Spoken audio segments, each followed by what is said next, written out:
오늘 우리에게 주신 하나님의 말씀은 느헤미야 8장 1절에서부터 12절까지 말씀, 구약성경 737면입니다.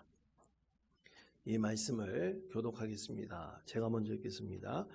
이스라엘 자손이 자기들이 성읍에 거주하였더니 7째 달에 이르러 모든 백성이 일제히 수문학 광장에 모여 학사 에스라에게 여호와께서 이스라엘에게 명령하신 모세의 율법책을 가져오기를 정하매, 7째 달 조하루에 제사장 에스라가 율법책을 가지고 회중한 곧 남자나 여자나 알아들을 만한 모든 사람 앞에 이르러 수문학 광장에서 새벽부터 정오까지 남자나 여자나 알아들을 만한 모든 사람 앞에서 읽음에 무 백성이 그 율법책에 귀를 기울였는데, 그때 학사 에스라가 특별히 지은 나무 강단에 서고 그의 곁 오른쪽에 선 자는 마띠디아와 스마와 아나야와 우리아와 힐기야와 마하세야요, 그 왼쪽에 선 자는 부다야와 미사엘과 말기야와 하순과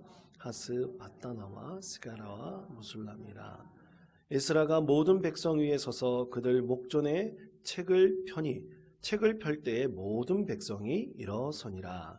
에스라가 위대하신 하나님 여호와를 송축하매 모든 백성이 손을 들고 아멘 아멘 하고 응답하고 몸을 굽혀 얼굴을 땅에 대고 여호와께 경배하니라. 예수아와 바니와 세레비아와 야민과 악국과 사부대와 호디야와 마세야와 그리다와 아사랴와 요사박과 하난과 블라야와 레위 사람들은 백성이 제자리에 서 있는 동안 그들에게 율법을 깨닫게 하였는데, 하나님의 율법책을 낭독하고 그 뜻을 해석하여 백성이 그 낭독하는 것을 다 깨닫게 하니, 백성이 율법의 말씀을 듣고 다 우는지라. 총독 느헤미야와 제사장 겸 학사 에스라와 백성을 가르치는 레위 사람들이 모든 백성에게 이르기를, 오늘은 너희 하나님 여호와의 성일이니 슬퍼하지 말며 울지 말라 하고, 느헤미야가 또 그들에게 이르기를, 너희는 가서 살찐 것을 먹고 단 것을 마시되 준비하지 못한 자에게는 나누어 주라. 이 날은 우리 주의 성일이니 근심하지 말라. 여호와로 인하여 기뻐하는 것이 너희의 힘이니라 하고, 레위 사람들도 모든 백성을 정숙하게 하여 이르기를, 오늘은 성일이니 마땅히 조용하고 근심하지 말라 하니, 모든 백성이 곧 가서 먹고 마시며 나누어 주고 크게 즐거워하니, 이는 그들이 그 읽어 들려준 말을 밝히 알미라. 아멘. 여러분, 오늘 말씀의 제목이 뭐죠? 말씀 앞에 서라. 저를 따라해 주시기 바랍니다. 말씀 앞에 서라. 말씀 앞에 서는 게 대체 뭡니까, 여러분? 우리가 성경을 공부할 때, 또 말씀을 들을 때에도 어떤 개념을 좀 잘 정리를 해야 됩니다. 그렇지 않으면 이게 머리에 또 마음에 이게 잘 와닿질 않아요. 여러분, 말씀 앞에 선다는 게 뭡니까? 그냥 저처럼 이렇게 서 있는 겁니까? 어떻게 하는 겁니까?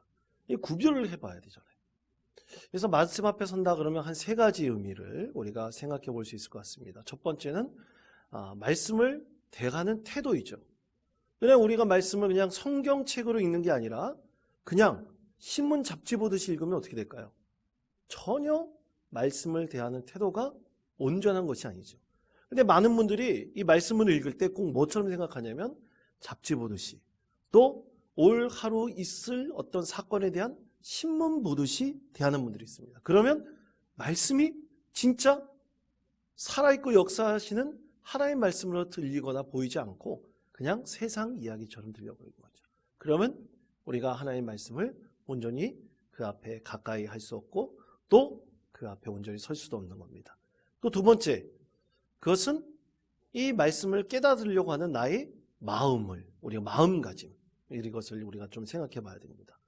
그러니까 말씀이 내 심령 가운데 심기어 어떻게 되는 거죠? 자라나야 되잖아요. 여러분, 말씀이 심기어 자라납니까? 뭐 증명될 게 있어야 될 거 아닙니까? 그러려면 우리가 어떻게 해야 돼요?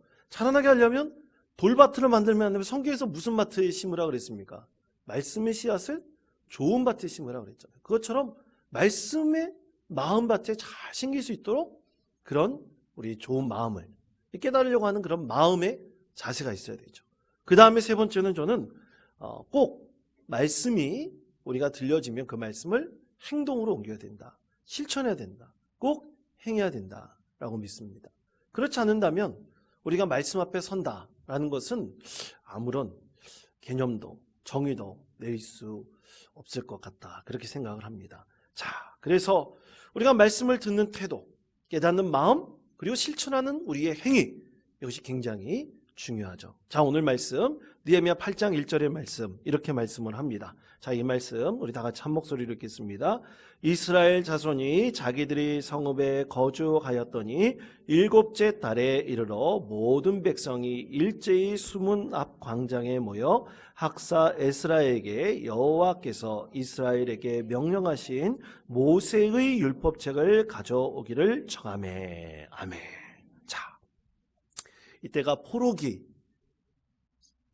포로기 이후에 이스라엘 백성들이 느헤미야 때, 느헤미야가 우리 저번에 한번 포로들 1차, 2차, 3차 기한을 한번 정리해보자 그랬습니다. 그러면 이 느헤미야 이 때는 몇 차 귀한 백성들이 이 하나님 앞에서 예배를 드릴까요? 몇 차입니까? 1차입니까? 2차입니까? 3차입니까? 3차죠, 3차. 예, 알겠습니다.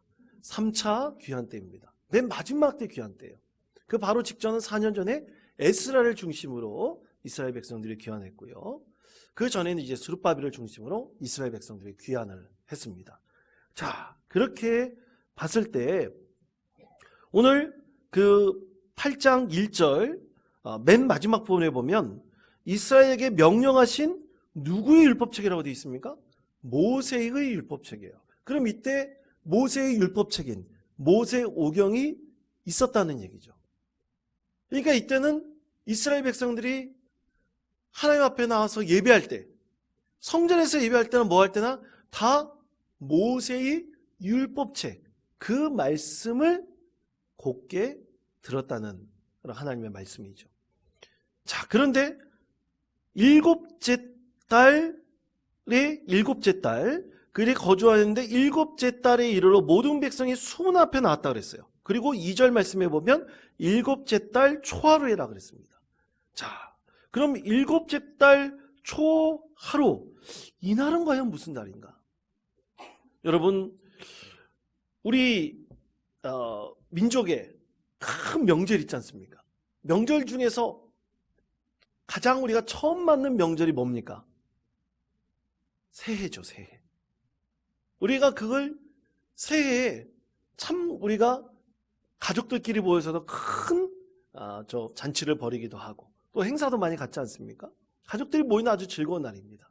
그것처럼 이스라엘 백성들에게서 7째 달 초하루라는 바로 7째 달 첫날은 우리나라 따져보면 새해예요.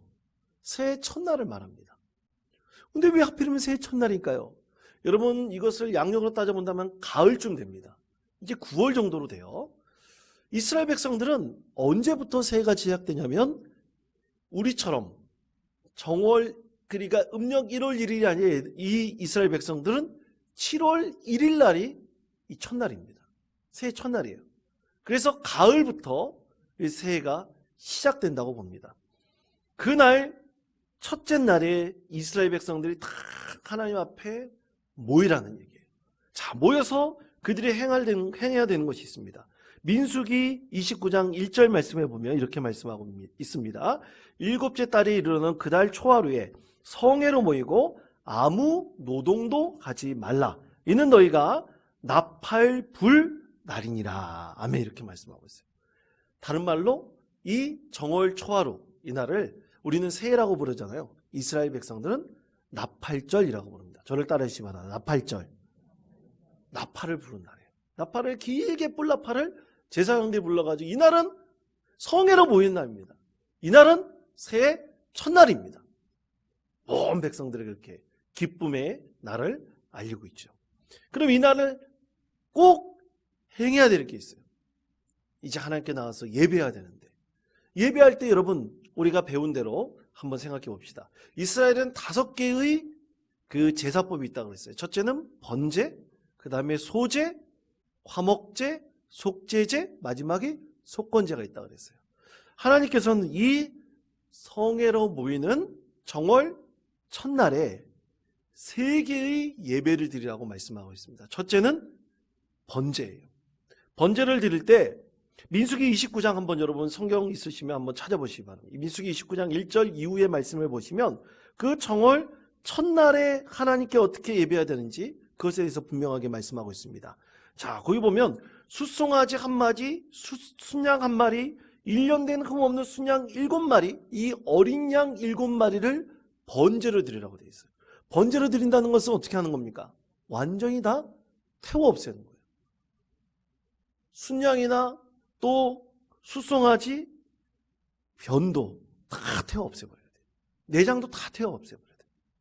그리고 소제를 함께 드리는데, 이제 이스라엘 백성들이 두 번째 소제를 드리는데, 소제를 드릴 때 숫송아지와 함께 소제를 드리는데 10분의 3을 숫송아지와 함께 드리고, 그리고 순양 1마리에는 10분의 1을 드리고, 그리고 나머지 10분의 1은 어린 양 7마리와 함께 드리고, 나머지 있는 10분의 4는 그냥 소제로 태워드리라고 그랬어요. 그리고 속죄제를 드릴 때 순년소 1마리를 드리라고 했어요. 그리고 향기로운 화제로 다 하나님께 올려드리라고 그렇게 말씀을 하고 있습니다. 이것을 7째 날 첫날에 해야 되고, 또 10일 뒤에 7째 날 열흘 되는 날, 그날도 성회로 모이라고 되어 있습니다. 자, 그날은 어떤 날이냐? 이스라엘 백성들에게서는 대속죄일이에요. 저를 따르시기 바랍니다. 대속죄일. 그러니까 새해 첫날과 열흘 지난 날에 성회로 2번 모이는데, 첫째 날에 이렇게 제사를 드리고 10번째 되는 날에도 제사를 드립니다. 그 기간 동안 새의 축일로 삼고 있는 거예요. 그때도 똑같이, 대속죄일에도 똑같이 첫째 날과 동일한 방식으로 하나님을 예배합니다. 번제, 소제, 그리고 속죄제를 하나님께 드려요. 그렇게 동일하게 예배를 드립니다. 그런데 오늘 말씀해 보시면, 자, 8장 1절 말씀해 보면 이스라엘 백성들 다 어디로 모이라 그러면 수문학 광장에, 큰 수문학 광장에 모이라고 했습니다. 그때 학사 겸 제사장인 에스라가 그 모세의 율법책을 말씀을 읽으라가 그렇게 하나님께서 말씀을 하셨습니다. 자, 느헤미야 8장 2절에서부터 3절까지 말씀 우리 목소리를 합하여 함께 읽겠습니다. 7째 달 초하루에 제사장 에스라가 율법책을 가지고 회중 앞 곧 남자나 여자나 알아들을 만한 이르러 수문학 광장에서 새벽부터 정오까지 남자나 여자나 알아들을 만한 모든 사람 앞에서 읽음에 뭇 백성이 그 율법책에 귀를 기울였는데. 아멘. 자, 언제부터 언제까지라고요? 새벽부터 정오까지. 야, 새벽부터 정오까지면 얼마나 긴 시간입니까? 한 6시간에서 8시간 정도 되겠죠. 그 시간 동안 이스라엘 백성들이 다 수문학 광장, 그러니까 이스라엘 백성들이 이때 52일 만에 무너진 성벽을 짓습니다. 그 성벽을 다 짓고 난 다음에 이 수문이라는 것, 영어로는 워터 게이트예요. 그러니까 물을 막아놓은 문인지 아니면 물을 건너게 돼 있을 때 나와 있는 문인지 그건 잘 모르겠어요. 근데 성벽 앞에 수문이라고 하는 그 앞에 큰 광장이 있는데 그곳에 다 이스라엘 백성들이 모였습니다. 그럼 왜 수문학 광장에 모이라고 했을까? 이유는 하나입니다. 이날 모든 백성들이 다 나오라고 했잖아요. 근데 모든 백성들이 다 나와서 성전 앞이나 성전 안에 들어갈 수가 없어요. 그래서 이스라엘 백성들에게 있어서 가장 넓은 곳, 예루살렘에서 가장 넓은 곳이 바로 수문학 광장인데 그곳에 다 모여서 에스라가 나무 이런 설교단을 만들라고 했습니다. 나무 설교단을 만들었다는 것은 미리 준비했다는 거예요. 그래서 미리 준비해서 그날 새벽부터 정오까지 에스라가 하나님의 말씀을 다 읽었다. 그러면서 하나님의 말씀을 이스라엘 백성들에게 전했다는 그런 말씀입니다. 참으로 이것은 오늘날 우리 예배하고 또나 하나님 말씀을 듣는 모든 그리스도인들에게도 동일하게 해당되는 말씀이다. 우리가 그렇게 생각할 수가 있습니다. 자, 그렇다면 여러분 하나 물어볼게요.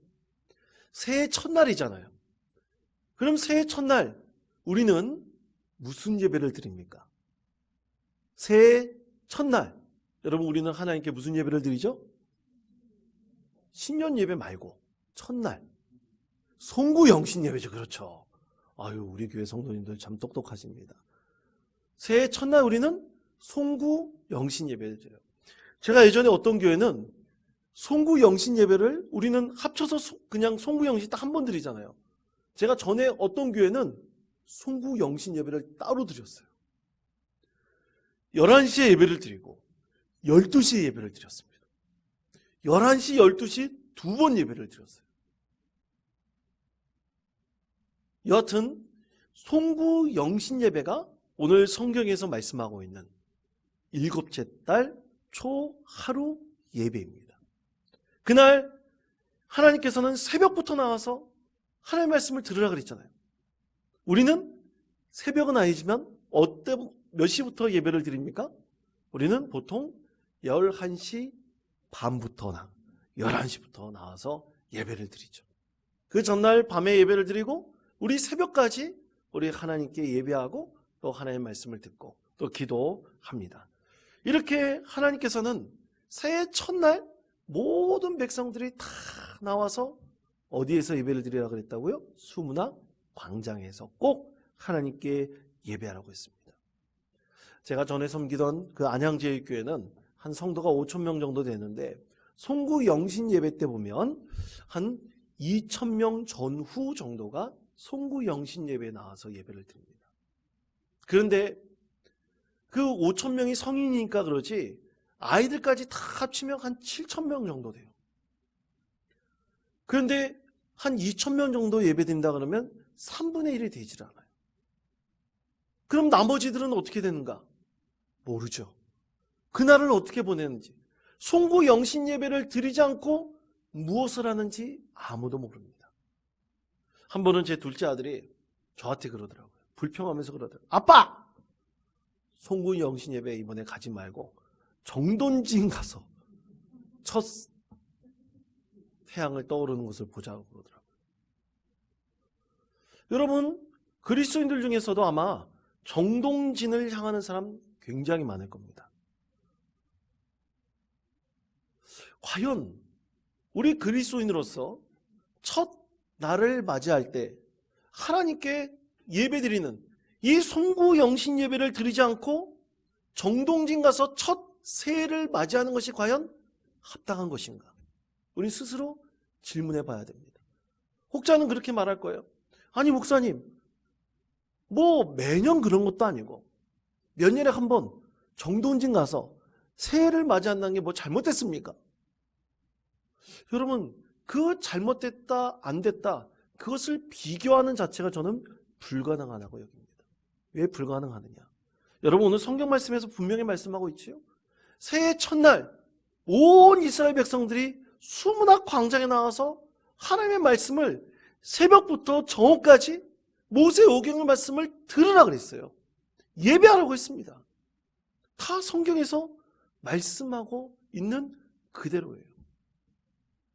그런데 어떤 분은 가서 정동진 가서 첫 새해에 떠오르는 그 태양을 볼 수 있겠죠.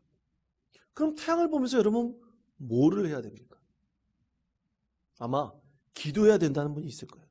그럼 우리가 태양을 향해서 기도해야 됩니까? 우리는 누구를 향해서 기도해야 됩니까? 하나님을 향해서 기도해야 되죠. 그렇기 때문에 우리가 당연히 새해 첫날은 우리가 365일을 지난 이후에 올 한 해 그것을 보내고 그리고 내년 한 해를 맞이하는 귀하고 복된 날로 하나님께 예배하는 것은 지극히 당연한 것입니다. 그것을 정동진 가서 첫 해 그 태양 떠오르는 것 보는 것과 비교를 하면 안 됩니다. 도저히 그것은 비교의 대상이 될 수 없는 것이죠. 자, 오늘 이스라엘 백성들은 보로를 귀환하여 무너진 성벽을 다 건축하였어요. 50일 만에 다 건축했습니다. 그리고 처음으로 맞이하는 새해 첫날 하나님께서는 느헤미야를 통해서 모든 백성들을 수문학 광장에 모으라 그래서 하나님께 첫 새해 예배를 드리도록 했습니다. 그것을 그러면서 하나님께서 우리에게 두 가지를 이스라엘 백성들뿐만 아니라 오늘 말씀을 듣고 있는 우리 그리스도인들에게도 말씀하십니다. 두 가지입니다. 첫 번째는 말씀을 깨달으라 라고 말씀을 하십니다. 자, 느헤미야 8장 6절의 말씀, 8장 6절의 말씀을 우리 목소리를 합하여 함께 읽겠습니다. 에스라가 위대하신 하나님 여호와를 송축하며 모든 백성이 손을 들고 아멘 아멘 하고 응답하고 몸을 굽혀 얼굴을 땅에 대고 여호와께 경배하니라. 아멘. 자, 이스라엘 백성들이 모두 정월 초하루에 새로 지은 성벽 앞 수문학 광장에 모여서 예배하라 그랬죠. 그런데 예배하면서 하나님께서는 이스라엘 백성들에게 하나님의 말씀을 전했다고 말씀하고 있지 않습니까? 근데 이때 모세의 오경이 쓰여진 말씀이 뭘까? 그것은 히브리어도 쓰여졌습니다. 근데 포로기 이후에 이스라엘 백성들이 지금 예루살렘 그 성벽 앞에 모여 있는 사람들이 쓰던 언어는 아람어예요. 그러니까 옛날 이스라엘 백성들이 애굽에서 나올 때 쓰던 말하고 지금 그들이 쓰는 말이 같아요? 틀려요? 틀립니다. 알아들을 수가 없어요. 그래서 여러분 오늘 말씀해 보십시오. 4절 말씀해 보면 8장 4절 말씀해 보면 학사겸 에스라가 특별히 지은 나무 강단에 서고 그 곁에 그 곁 오른쪽에 선 자는 그러면서 여러 명의 이름을 말씀하고 있죠. 이들이 누군가? 바로 이들이 제사장들이기도 하고 또 이들이 하나님께서 주신 이 성경 말씀을 에스라가 읽잖아요. 그럼 읽을 때 그 말씀을 히브리어로 되어 있는 하나님의 말씀을 듣고 그들이 아람어로 이스라엘 백성들에게 하나님의 말씀을 해설하고 가르친 거죠. 이스라엘 백성들에게 하나님의 말씀을 전한 겁니다. 그래서 이스라엘 백성들이 아람어로 오늘날로 말하면 하나님의 말씀을 동시통역했다는 얘기죠. 그렇게 동시통역해서 백성들이 그 말씀을 들었습니다. 그때 백성들이 어떻게 반응했느냐? 자, 느헤미야 8장 8절에서부터 9절까지 말씀입니다. 하나님의 율법책을 낭독하고 그 뜻을 해석하여 백성에게 그 낭독하는 것을 다 깨닫게 하니 백성이 율법의 말씀을 듣고 다 우는지라. 총독 느헤미야와 제사장 겸 학사 에스라와 백성을 가르치는 레위 사람들이 모든 백성에게 이르기를 오늘은 너희 하나님 여호와의 성일이니 슬퍼하지 말며 울지 말라 하고. 아멘.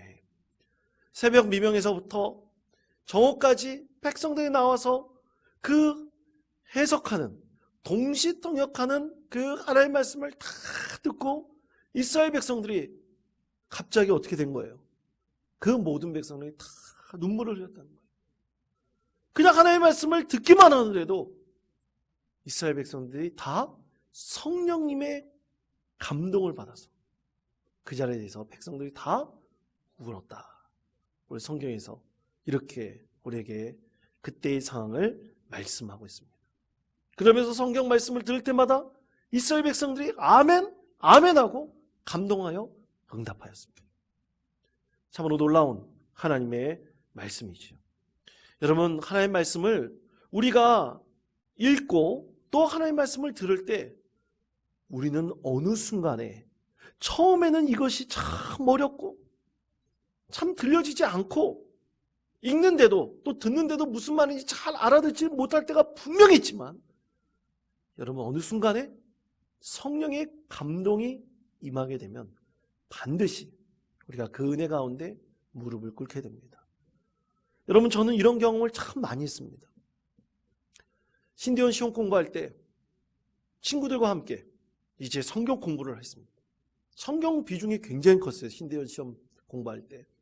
그래서 성경 말씀을 이제 읽는데 여러분 읽다 보면 이 사람이 감각이 무뎌집니다. 어떨 때는. 그래서 졸리기 시작을 해요. 졸리지 않게 하려면 어떻게 하는 방법이 있느냐.